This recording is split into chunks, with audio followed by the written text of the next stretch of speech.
우리 성경에는 복음서가 4권이 들어있죠. 이 복음서는 각각 다른 관점으로 예수님의 복음을 우리에게 전하고 있습니다. 그래서 복음서는 엄격하게 말해서 예수님의 일대기가 아닙니다. 왜냐하면 복음서를 우리가 아무리 뒤져봐도 예수님의 공생의 전의 삶에 대해서는 아주 조금만 나와 있고 거의 다루지 않기 때문입니다. 우리가 알고 있는 한 예수님께서 어렸을 때 성경의 이야기가 담겨 있는 것은 성전에 올라가셨던 이야기밖에 없습니다. 자, 그러면 복음서는 정말 어디에 관심을 갖고 있을까요? 우리가 수치로 본다면 복음서 전체를 비율로 따졌을 때 약 40%가 바로 오늘 종려주일부터 예수께서 부활하시기까지의 일주일을 다루고 있습니다. 그래서 성경은 정말 예수님의 이 종려주일부터의 삶에 굉장히 관심을 갖고 그때부터 하시는 일들을 하나씩 추적하면서 복음 가운데 주의 말씀을 전하고 또 주님께서 행하시는 일들을 우리에게 알려주고 있습니다. 오늘 우리 종려주일을 맞아서 예수님께서 앞으로 어떠한 길을 걸어가시게 되는지에 대해서 함께 말씀을 통해서 은혜를 받고자 하는데요. 오늘 제가 종려주일 늘 전하는 말씀이 있습니다. 입성하신 예수님, 나귀를 타고 입성하시고 또 호산나 하는 모든 말씀들이 있지만 오늘은 좀 평소와 다르게 입성하셔서 가장 먼저 전해주셨던, 가장 먼저 하셨던 일, 바로 성전을 깨끗게 하시는 일들을 통해서 과연 우리에게 어떠한 말씀을 하고 계신지, 여기에 또 어떤 의미가 있는지 여러분과 함께 좀 생각을 해보고자 합니다. 우리가 보통 본문을 성전 정화 사건이라고 보통 얘기를 합니다. 성전을 깨끗하게 하셨다는 말이죠. 왜 예수님께서 왕으로 입성하신 다음에 가장 먼저 성전을 깨끗게 하시는 일을 하셨을까요? 또 왜 이렇게 큰 소란을 일으키셨을까요? 우리가 성경의 내용을 쭉 보시면 아시겠지만 예수님께서 평소와 다르게 굉장히 역정을 내셨고 예수님답지 않게 막 상을 엎으시고 사람들을 쫓으시고 요한복음을 보면 채찍을 만드셔서 휘두르셨다라고까지 되어 있습니다. 그래서 여기에 대해서 이게 실제로 역사로 있었던 일이냐에 대한 그러한 질문들도 많이 있습니다. 거기에 대해서 미국의 복음주의 신학교 위튼 칼리지의 신약학 교수인 니콜라스 페린이 예수와 성전이라는 책을 통해서 왜 예수님께서 여기에 가셨는지, 이 성전 정화 사건을 아주 철저하게 세밀하게 파고들고 우리에게 전하는 이야기가 있습니다. 여긴 두 가지 목적이 있다고 이 페린 교수는 얘기를 하는데요. 제가 먼저 이분의 언어로 그대로 신학적인 언어로 말씀을 드릴 텐데 단점은 뭐냐면 신학적인 언어는 우리 모두가 듣고도 무슨 말인지 잘 모른다는 거예요. 그래서 제가 처음에는 신학적인 언어로 말씀을 드리고 그것을 좀 더 풀어서 말씀을 드리도록 하겠습니다. 이분이 지적하는 예수님이 성전에 가신 목적, 첫 번째 목적은 뭐냐면요, 성전 앞에서 벌어지는 재무적인 남용의 기초에서 성전 관리를 예언자적으로 기소했다. 자, 네. 이래서 신학자들이 욕을 먹는 겁니다. 저는 가능하면 우리 신학자더라도 우리가 정말 학자더라도 누구든지 읽으면 이해할 수 있을 정도는 좀 얘기를 해야 된다고 생각을 하고요. 자, 두 번째는 종말론적 성전 재건축가로서 예수님의 역할을 나타냈다라고 말합니다. 제가 조금 풀어서 말씀을 드리겠습니다. 첫 번째 뭐냐면 예수님께서 지금 성전에 나타나셔서 바로 그 성전의 가장 핵심적인 기능이 상실된 이유를 기소, 고소, 그리고 그것을 우리에게 보여주시고 계신다는 문제입니다. 우리 마태복음을 마주하고 있는 구약 성경의 마지막 책이 말라기인 건 여러분께서 잘 아실 겁니다.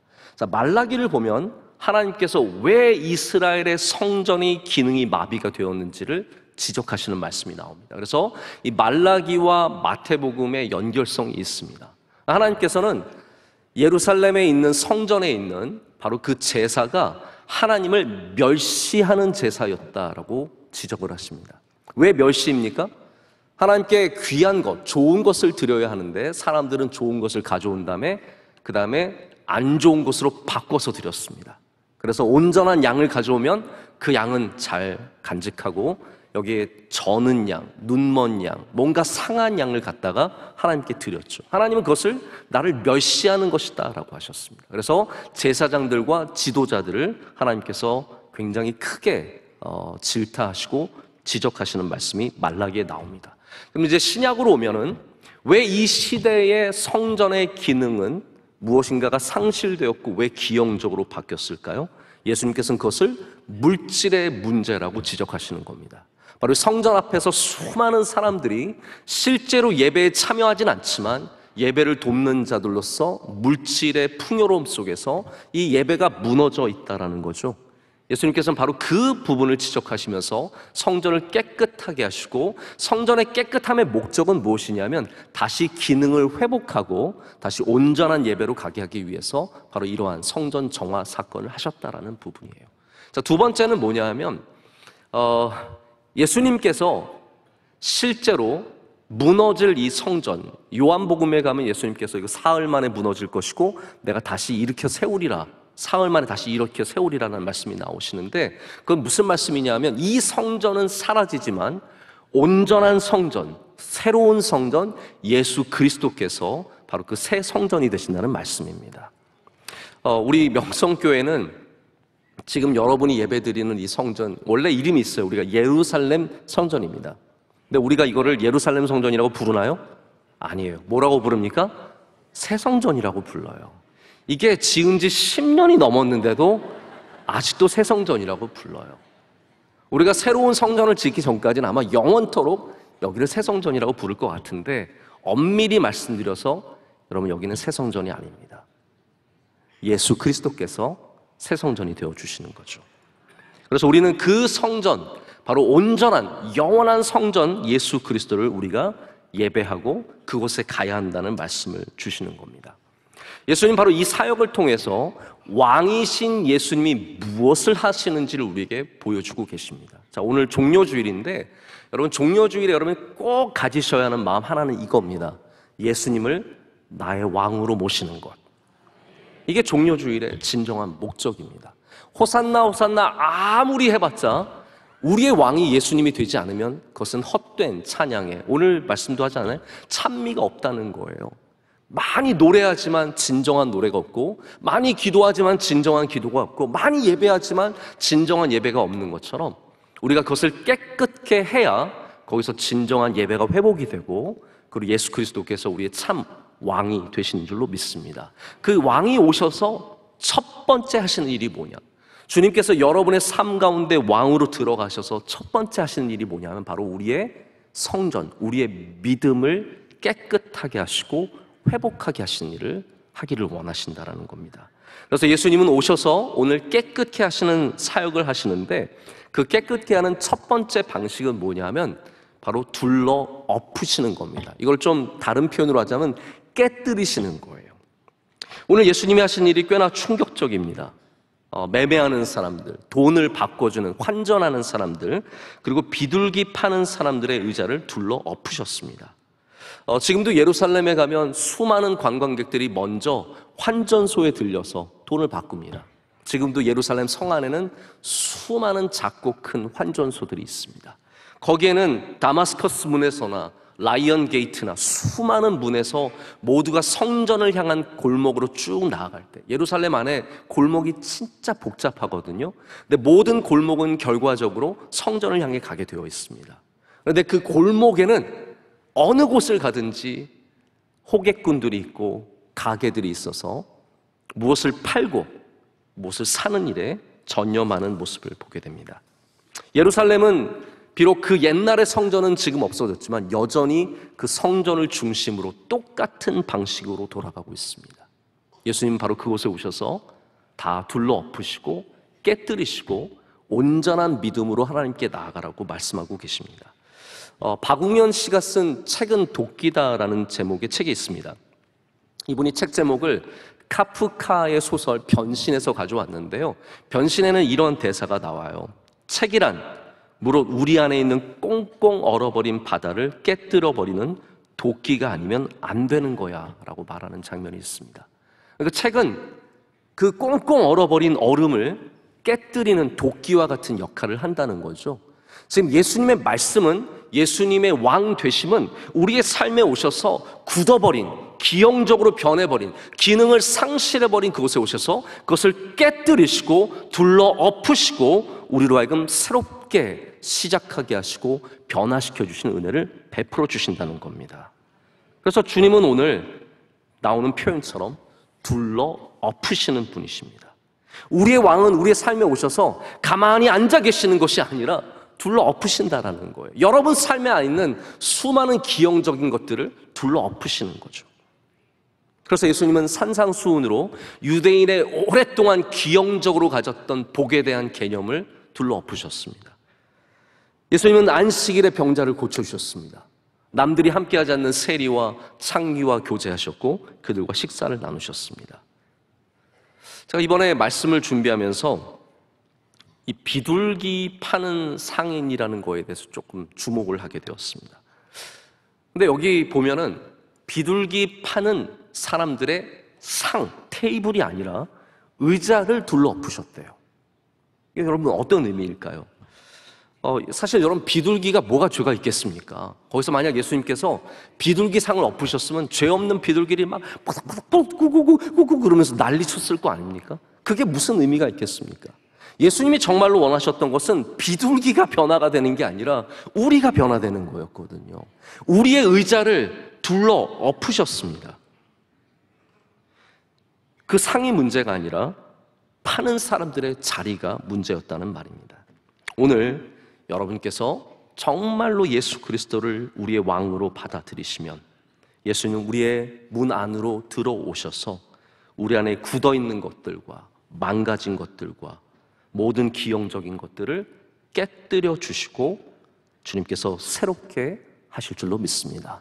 그래서 사실 예수님을 믿는 일은 굉장히 위험한 거예요. 우리가 예수님을 왕으로 삼는 것은 그냥 모셔다 놓고 구경만 하는 왕이 아니기 때문에 오셔서 우리를 둘러 엎으시고 우리의 삶을 깨뜨리시는 분이시기 때문에 사실 기독교 신앙을 갖는 것은 굉장히 위험한 겁니다. 난 전과 똑같이 살고 싶다. 난 그냥 살아온 대로 살고 싶다는 분은 예수님 믿으면 후회하는 거죠. 그러나 어떤 누구든지 나의 모든 연약함과 나의 굳어진 것들을 주님 앞에 가져 나오면 주님께서는 왕으로서 그것을 깨주시고 둘러 엎으시고 여러분에게 새로움의 은혜를 허락하실 줄로 믿습니다. 두 번째, 예수님은 우리 모두를 깨끗하게 하시기 위해서 이 일을 행하고 계십니다. 자, 제가 오늘 비둘기에 굉장히 관심이 많은데요. 비둘기 파는 사람들의 의자를 엎으셨습니다. 왜 비둘기 파는 사람들일까요? 여러분, 그 성전의 뜰을 한번 상상해 보세요. 거기에 얼마나 다양한 것을 파는 사람들이 있었겠습니까? 아마도 제 생각에는 양을 파는 사람들도 있었을 것이고 심지어는 소를 파는 사람들도 있었을 것입니다. 여러분, 구약의 제사를 아시죠? 구약의 제사는 내 경제적인 수준에 맞게 드리는 거예요. 자, 그럼 비둘기는 누가 드리는 제물이겠습니까? 가장 평범한 서민들, 바로 우리와 같은 사람들이 드리는 제물이 비둘기입니다. 정말 부자들이 와서 소를 드리는 거고, 그리고 조금 부자인 사람들이 와서 양을 드리는 거예요. 대부분의 사람들은 아마 비둘기를 드렸을 것입니다. 그러면 이 비둘기를 다뤘던 사람들은 더 악독한 사람들이었느냐? 전혀 그런 근거도 없고 증거도 찾을 수가 없습니다. 돈을 바꾸는 사람들도 마찬가지입니다. 그 당시에 디아스포라들이 있었습니다. 이집트의 알렉산드리아에서, 로마에서, 고린도에서 수많은 지역에서 유대인들이 와서 그들의 돈을 가져다가 이스라엘의 세켈로 바꿨습니다. 그들 가운데는 물론 부자도 있었겠지만 대부분이 평범한 서민이었을 것입니다. 또 그들이 돈을 바꿔주는 사람이 큰 부자가 됐다는 증거도 없습니다. 그럼 무엇이겠습니까? 정말 중요한 건 뭐냐면 예수님께서 부자를 지금 심판하시는 것도 아니고 가난한 사람을 심판하시는 것도 아니고 우리 모두가 깨끗해지기를 원하신다는 것입니다. 자, 혁명은 제가 학부 때 역사를 전공하면서 저희 교수님이 쿠바 분이셨어요. 큐바 분이셨는데 그래서 제가 혁명사를 공부를 열심히 했습니다. 체게바라도 열심히 공부하고 혁명사를 열심히 공부해봤는데 혁명은 타겟을 반드시 정합니다. 그리고 그들을 원수로 만들어야 무브먼트가 됩니다. 그래야 힘이 생기는 것이고 추종자들이 생기는 것이고 그것을 통해서 혁명을 이루어냅니다. 누군가를 원수로 만들어야 돼요. 자, 지난번 우리 캄보디아 선교지를 가면서 제가 몇 번 갔지만 킬링 필드를 처음으로 제가 가서 공부를 하게 되었습니다. 그래서 이 캄보디아 시내 안에 있는 지금 옛날에 학교였던 많은 사람들이 학살당했던 곳을 가서 제가 그곳을 살펴보고 얘기를 들었습니다. 단 4년 동안 1970년대 말에 단 4년 동안 크메르 루즈, 루즈가 불타는 뜻이죠. 붉은 크메르, 캄보디아 옛 이름입니다. 그 정권이 들어서고 거기에 지도자였던 폴포트가 무려 200만 명을 학살한 사건입니다. 자기 동족을 200만 명을 학살했는데요. 그 이유가 너무나 어이가 없습니다. 이 사람은 유토피아를 건설하고 싶었습니다. 이 유토피아는 농경사회였어요. 그래서 모든 사람들을 다 도시에서 시골로 보냈습니다. 이 사람들은, 이 폴포트는 자기가 엘리트임에도 불구하고 지식인들을 경멸했고 자본가들을 철저하게 색출해냈습니다. 그래서 이들이 없는 평화로운 세상을 만들겠다는 이런 검증되지 않는 혁명의 아이디어를 갖고 그들을 적으로 삼았어요. 그래서 200만 명이 죽었는데 그들 가운데는 대부분이 교사, 공무원, 의사, 수많은 전문직은 다 죽었어요. 여러분, 그때는 안경만 써도 죽었대. 빨리 벗어야 됩니다. 안경. 제 안경 벗은 모습 잘 못 보실 텐데 안경만 써도 죽었고요. 손에 굳은 살이 없으면 잡혀가서 죽었습니다. 그 정도로, 그러니까 타겟을 삼고 그들을 원수로 삼는 순간 혁명이 되는 거예요. 예수님은 그런데 혁명을 위해서 이곳에 오신 분이 아니십니다. 어떤 누군가를 타겟으로 삼고 부자들, 저 나쁜 부자들, 저 지도자들, 나쁜 지도자들, 그 사람들을 타겟으로 삼는 것이 아니라 우리 모두가 깨끗해져야 된다는 거예요. 여러분, 한 나라가 좋아지려면 지도자들만 변하면 좋아질까요? 그게 우리의 생각인 것 같습니다. 좋은 지도자 뽑으면 우리나라가 좋아질 거야. 저는 그렇게 생각하지 않습니다. 우리 모두가 변해야 합니다. 우리 모두가 변하지 않고 누군가를 타겟으로 삼아서 그 사람들만 잘못 짓고 그 사람들에게만 문제가 있다고 생각하는 것은 사실 굉장히 성경적이지 않습니다. 예수님은 오셔서 부자들의 양 파는 사람의 의자를 뒤엎지 않으셨습니다. 소 파는 사람의 의자를 뒤엎지 않으셨습니다. 서민들의 비둘기 파는 사람의 의자를 뒤엎은 것은 우리가 깨끗해지되 모두가, 어린아이들까지도 작은 자들까지도 이 깨끗해짐에 동참을 해야 된다는 말씀입니다. 여러분, 예배가 좋은 예배가 되려면 목사 한 명만 열심히 설교 준비하고 오면 될까요? 찬양대만 찬양 열심히 드리면 될까요? 저는 그렇게 생각하지 않습니다. 우리 모두가 온전한 예배를 드려야 합니다. 그러기 위해서 주님은 바로 이 성전에 오셔서 우리의 작은 사람들까지도 변화되기를 원하는 마음으로 이와 같은 일을 행하셨던 겁니다. 자, 세 번째, 마지막은 오늘 성찬식이 있기 때문에 제가 평소보다 좀 짧게 준비했습니다. 깨끗해져야 열매가 생긴다라는 것입니다. 예수님께서 깨끗하게 하시는 일은 청소를 위해서, 깨끗하게 보이기 위해서 하신 일이 아니라 바로 우리로 깨끗해져서 열매를 맺게 하기 위해서 우리를 깨끗게 하시는 일이었습니다. 이 마태복음 21장, 오늘 본문이 있는 장은 굉장히 긴 장입니다. 예루살렘의 입성 이후에 몇 가지의 사건들이 있습니다. 그 가운데 주님께서 반복해서 우리에게 보여주시는 테마가 있습니다. 그것이 바로 뭐냐면 없음의 문제입니다. 오늘 본문 안에 두 가지가 없습니다. 기도가 없고 찬미가 없습니다. 이 성전이 기도하는 집인데 강도의 구렬이 됐다라고 말씀하시면서 기도가 없는 성전을 말씀하셨고, 그리고 아이들의 찬미하는 것을 비판하는 대제사장들과 서기관들과 많은 지도자들을 향해서 찬양이 없는, 진정한 찬양이 없는 시대를 주님께서 비난하십니다. 그리고 다음에는 열매 맺지 못하는 무화과 나무의 이야기를 통해서 열매 없음을 주님께서 경고하십니다. 근데 여러분, 실제로 예루살렘의 2000년 전으로 돌아가면 거기에 예배가 있었고 기도가 있었고 찬양이 있었고 무화과 나무가 있었습니다. 문제는 무엇입니까? 그 많은 예배 속에 진정한 예배가 없었고 그 많은 찬양 속에 진정한 찬양이 없었다라는 거예요. 이게 우리에게 알려주는 바는 뭐냐면요, 없음은 실제로는 많음을 통해서 생겨나는 산물이라는 겁니다. 생각해 보십시오. 여기 돈이 많은 사람이 있습니다.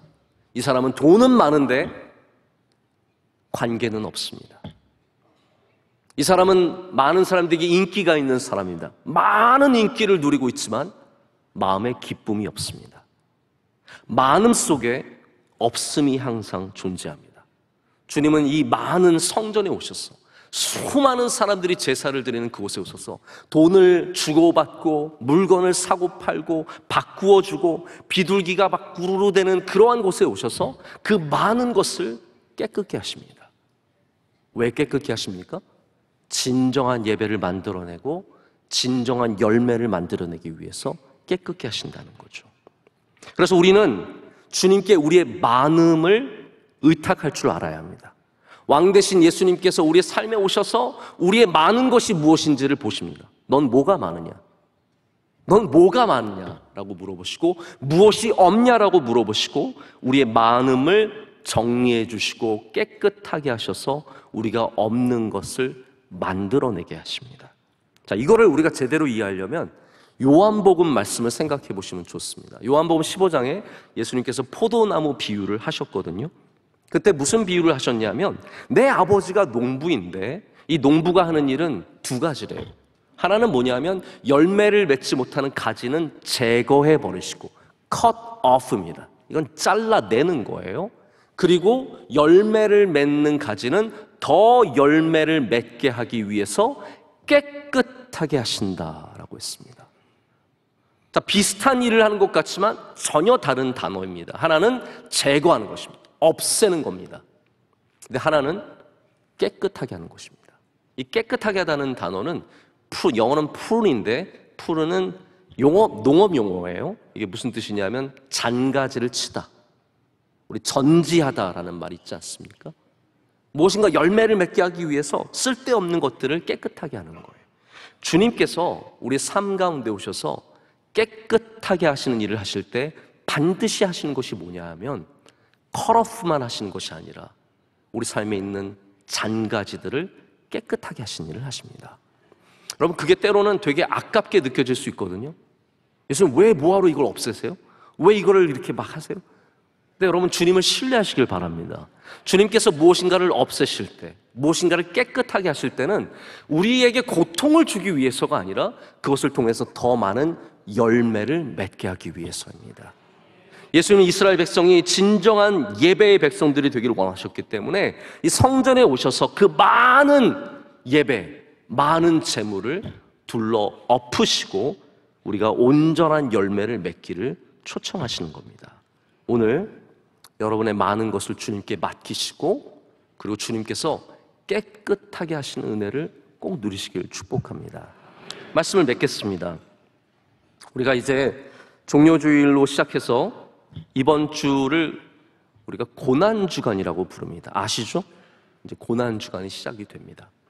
근데 저는 개인적으로 고난주간이라는 용어에 불만이 있습니다.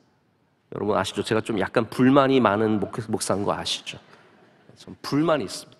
왜 고난주간이라고 부를까? 뭐 흔한 말로 suffering week인가? 근데 여러분 오해하지 마십시오. 여기 고난이라는 단어의 원래 핵심적인 용어는 suffering이 아니라 passion이에요. 예수님께서 우리를 위해서 죽으신 그 사랑의 고난, 이게 passion인데 우리가 고난주간 하다 보니까 우리가 뭔가가 목적이 고난에 맞춰져 있어요. 여러분 왜 이번 주에 금식을 결심하시고 왜 커피 금식하시고 왜 아침 금식하시고 왜 미디어 금식하십니까? 우리의 목적은 어쩌면 내가 조금이라도 고생해야지 그런 마음 없으셨어요? 나 좀 고생해야지 뭔가 고난주간을 잘 지나가는 것 같지 않으세요? 근데 여러분 저는 이거 약간 잘못된 접근 방법이라고 생각해요. 고난주간의 핵심은 고난이 아니라 거룩입니다. 내가 얼마나 고난을 받고 배고파 죽겠네 이게 목적이 아니에요. 내가 커피를 못 마셔서 해롱해하면서 그때 커피 마시는 게 너무 좋았는데 이게 목적이 아닙니다. 고난주간의 진정한 목적은 우리 예수 그리스도로 말미암아 거룩해지는 것에 있습니다. 주님을 더 묵상하고 생각하는 거죠. 그래서 미국권은 영미권에서는 고난 주간을 주로 홀리 위크라 그래요. 거룩한 주. 저는 바라기는 여러분이 고난 주간을 보내실 때 고난보다는 거룩에 초점을 맞추셨으면 좋겠습니다. 거룩해지시고 주님과 동행하시는 한 주를 보내시면 되는 거죠. 근데 이게 참 이번에는 타이밍이 고난 주간이 참 어려운 때 찾아왔습니다. 왜냐하면 이번 주가요, 꽃이 제일 만발한 때. 하필이면 우리는 지금 고난을 받아야 되는데 밖에 벚꽃이 저렇게 예쁠 수가 없어요. 월요일날 뭐 하실 거예요, 여러분? 화요일날 뭐 하실 거예요? 수요일날은 비 온다니까 어쩔 수 없고, 월요일, 화요일날 큰일 났어요. 지금 고난 주간인데 가야 될까 말아야 될까? 어떻게 해야 될까? 저는 근데 이게 오히려 역설적으로는 우리가 고난 주간을 보내기에 가장 좋은 주라고 생각을 합니다. 여러분, 바깥에는 꽃이 만발하지만 여러분 안에는 거룩이 만발하시길 축복합니다. 이번 주는 올 한해 가장 화려한 주입니다. 모든 것들이 활짝 펴 있고 풀들이 올라오는 가장 화려한 주입니다. 우리는 가장 화려한 주에 가장 거룩한 한 주를 보내기를 원합니다. 그럴 때 여러분의 이 한 주가 우리의 신앙을 다시 바로잡고 모든 잘못된 것들과 또한 내 안에서 뒤틀렸던 것들, 굳어진 것들이 주님의 은혜로 깨어지고 깨끗해지고 그로 말미암아 열매를 맺게 되는 복된 한 주가 여러분 오늘을 통해서 시작될 줄로 믿습니다.